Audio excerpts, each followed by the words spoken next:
সবুজের চাদরে মোড়ানো এক অদ্ভুত সুন্দর জায়গা, যেখানে প্রকৃতি কথা বলে।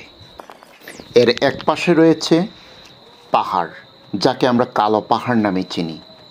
এর অন্য পাশে রয়েছে সবুজ চায়ের পাতার সমুদ্র, যেন এখানে সবুজের রং ধরে গেছে। তার পাশে রয়েছে ছিমছাম একটা ছোট্ট লেক, যেন প্রকৃতির চোখের জল টলমল করছে এখানে। চারিদিকে শান্ত বাতাস, মিষ্টি পাখির ডাক শুনতে পাচ্ছি।